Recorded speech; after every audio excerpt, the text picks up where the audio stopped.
আসসালামু আলাইকুম, কেমন আছেন সবাই? সবাইকে মাহে রমজানের অনেক অনেক শুভেচ্ছা। আজকে শেয়ার করব 17তম রোজায় কি কি ইফতার করলাম। তো গতকালকে আমাদের বাড়িওয়ালার বাসা থেকে ইফতারি পাঠানো হয়েছে।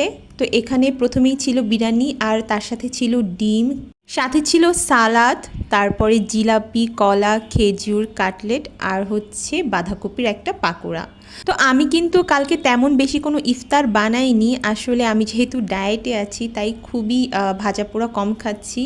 তো আমার জামাইও তেমন ভাজাপোড়া খায় না। আমি এখানে বানিয়েছিলাম, প্রথমে আমি এখানে ফ্রুটস কেটে নিয়েছিলাম কিছু। এরপর এখানে আমি একটা সিদ্ধ ছোলা দিয়ে সালাদ বানিয়েছি, শরবত বানিয়েছি। এরপরে আমরা ভেবেছিলাম যে বাইরে গিয়ে কিছু খাওয়া দাওয়া করব। কালকে আমরা একটু বাইরে বের হয়েছিলাম। এই ইফতারি বানিয়েছিলাম।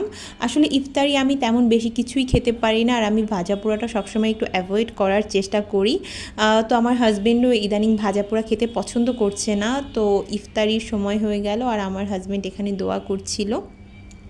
তো এরপরে আমরা আসলে ইফতারি করে নিলাম। বিরিয়ানিটা আমি খাইনি, আমার হাজব্যান্ড খেয়েছে। ওই যে বললাম আমি একটু ডায়েট করছি। আর একটা বিফ বিরিয়ানি ছিল। বিফ আমার অ্যালার্জি আছে বিফে, তাই আমি বিফ খাই না। আমি একটু ট্রাই করেছিলাম, আলহামদুলিল্লাহ অনেক ভালো ছিল, অনেক মজার ছিল।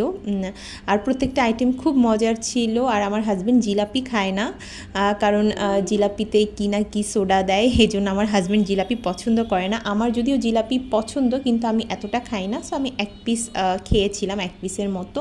খুবই মজা ছিল। আর কাটলেটটাও অনেক বেশি মজা ছিল। আর বাঁধাকপির যে পাকোড়া ছিল ওটাও মজা ছিল। এরপরে আমি হচ্ছে এখানে সিদ্ধ ছোলা যে মাখা করেছিলাম সেটাও খাচ্ছিলাম। তো এখানে টমেটো ছিল, শসা ছিল, আর ছিল একটু বিট লবণ, পেঁয়াজ আর হচ্ছে কাঁচামরিচ। তো আপনারা যারা যারা ডায়েট করেন তারা ভাবছেন ইফতারে কি খাবেন, আপনারা কিন্তু এটা খেতে পারেন। এটাতে কোনো তেল নেই, কিছুই নেই। আপনারা কিন্তু এটা অনায়াসে খেয়ে নিতে পারেন। আর ছোলা কিন্তু আমাদের অনেক এনার্জি দেয়, আর অনেকক্ষণ কিন্তু পেট ভরা থাকে। তো এখানে আমি পেঁপেও খেয়েছিলাম। এই পেঁপেটা হচ্ছে আমার আম্মু নিয়ে এসেছিল, আমাদের গাছের পেঁপেটা অনেক বেশি মিষ্টি ছিল। তো আমি ফার্স্টে ভেবেছিলাম পেঁপে দিয়ে জুস বানাবো। পরে আমার হাজব্যান্ড বলল যে না, জুস বানানোর কোনো দরকার নেই, পেঁপেটা এমনিতেই কাটো, খেয়ে নেই। তো পেঁপেটাও আলহামদুলিল্লাহ অনেক মজা ছিল। আর ওখানে ছিল লেবুর শরবত।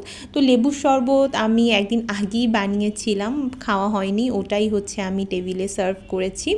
তো এই তো আলহামদুলিল্লাহ আল্লাহর রহমতে আল্লাহ খুব সুন্দরভাবে ইফতার করার তৌফিক দান করেছে।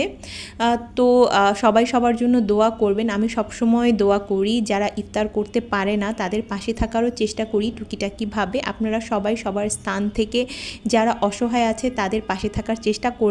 হয়তো আমরা পুরোপুরিভাবে পারি না, কিন্তু আমাদের একটু চেষ্টাই কিন্তু অনেকের জীবন বাঁচিয়ে দেয়। আমি সবসময় এটা চেষ্টা করি দান সদকা করার।